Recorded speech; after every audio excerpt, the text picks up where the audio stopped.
अगर सोचोगे कि एक ही साथ 10 सीढ़ियों को एक ही बार पाँव रख कर चल लिया जाए, बीच की सीढ़ियों को छोड़ दिया जाए पहले और सीधे 10वें और फिर 20वें, तो ऐसा मुमकिन नहीं है। एक एक करके सीढ़ी चढ़ी जा सकती है, बहुत से बहुत। एक के बाद तीसरी सीढ़ी पे चढ़ सकते हो, पर एक के बाद सीधे 10वें पर तो नहीं, या 20वें पर तो नहीं। ठीक उसी तरह तुम जो ये सोचते हो कि एकाएक अचानक से एक सुबह ऐसा हो कि तुम्हारे घर के लोगों के अंदर इतनी सद्बुद्धि आ जाए कि वो मेरे शरण में आ जाए और मेरी पूजा पाठ करने लगे, तो तुम्हारी उम्मीद कुछ ज़्यादा है उनसे। अपनी उम्मीदों को थोड़ा कम करो और उन्हें थोड़ा समय दो, क्योंकि दिल टूटना, दिल जुड़ना ये 2-4 बार होगा उनके साथ। उनकी भक्ति में तभी वृद्धि होगी, क्योंकि अभी ऐसा समय उनका चल रहा है ना कि वो मुझ पे विश्वास कम और तुरंत कोई काम ना होने पर मुझे इल्ज़ाम ज़्यादा लगाएंगे। तुम्हें उन्हें कुछ नहीं करना है, हर बार मेरे रास्ता दिखाना है, हर बार उन्हें कहना है कि विश्वास रखो। केवल इतना ही करो तुम। वो आएंगे, वो सब मेरी शरण में आएंगे, पर थोड़ा समय दो। और इतनी जल्दी इतना उम्मीद करना सही नहीं है। तुम्हें भी तो समय लगा था मेरे पास आने में, और तुम तो आज तक मुझसे लड़ते हो, आज तक कई सवाल मुझसे करते हो, और कभी कभी तो मुझे ऐसे शब्द भी तुम बोलते हो जो तुम सोचते नहीं कि तुम्हारा ये वो बाबा है जिससे तुम अत्यंत प्रेम करते हो, और कुछ भी कह जाते हो। तो क्या मैं दिल से लगा कर बैठता हूँ, नाराज़ रहता हूँ? नहीं ना।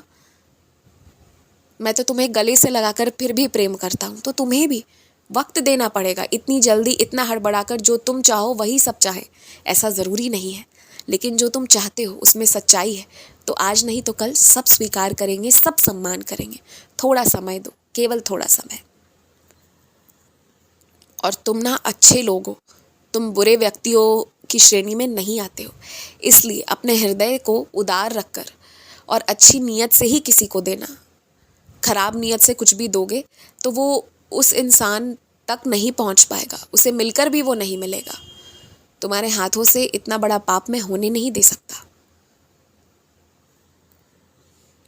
लोग कहते हैं ना कि पाप मिटाने के लिए ये करो, वो करो, ऐसा करो, वैसा करो, अत्यंत एक से एक विधि विधान बताते हैं। तुम कुछ मत करो, सिर्फ जो भी काम करो ना उसे अच्छे नियत के लिए करो, बुरा नियत रखकर करो ही मत।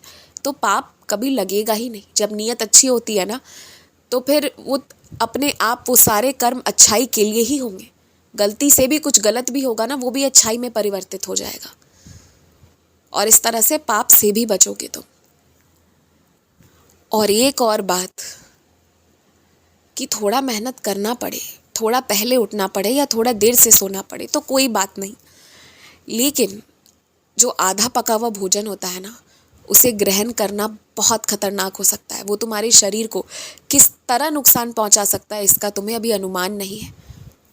इसलिए जो मैदे से लिप्त हो, जो स्वास्थ्य के लिए हानिकारक हो, वैसे सामग्री का प्रयोग तो सबसे पहले करो ही मत। उसे अपने वहाँ से हटा ही दो जहाँ तुम खाना बनाते हो और सामग्री को रखते हो। और दूसरी बात, आधे कच्चे आधे पके हुए जो इस तरह के व्यंजन रोज़ रोज़ बनते हैं ना, ये शरीर को बहुत नुकसान पहुँचाते हैं। अगर किसी को समझ में नहीं आता, जिसे जो खाना है फिर खाने दो, लेकिन तुम ऐसा मत खाओ। और अगर मुमकिन हो तो चुपचाप उसमें थोड़ी सी ऊदी डाल दो, बाकियों की रक्षा मैं कर लूँगा। क्योंकि तुम जो कहते हो वो किसी को एक बार में समझ में आती ही नहीं है। क्योंकि क्या है ना, तुम एक ही बार सटीक और सही बात कह देते हो जो लोगों के लिए बर्दाश्त के बाहर हो जाती है। क्योंकि हमेशा सच और सटीक बात को ना कबूल करने में वक्त लगता है, इसलिए तुम्हारी हर बात को समझने में उन्हें वक्त लगता है। तुम अजीब नहीं हो, तुम में कोई त्रुटि नहीं है। तुम पे तो कृपा है मालिक की कि बड़ी जल्दी जो सच है और जो गलत है वो दोनों में फ़र्क कर पाते हो। तुम प्रिय हो प्रभु के, ये हमेशा याद रखना। और कभी भी मन दुखित हो, निराश हो ना, तो मेरी सच्चरित्र को पढ़ने का मन ना करे तो उसे बस अपने हाथों में पकड़ना। उससे तुम्हें सकारात्मक ऊर्जा महसूस होगी। और कोशिश करो कि मेरी सच्चरित्र एक सही साफ जगह पर रखी रहे, इधर उधर फेंक कर ना रखी रहे। बस ये प्रयास करो, धीरे धीरे घर का माहौल ठीक हो जाएगा। खुश रहो।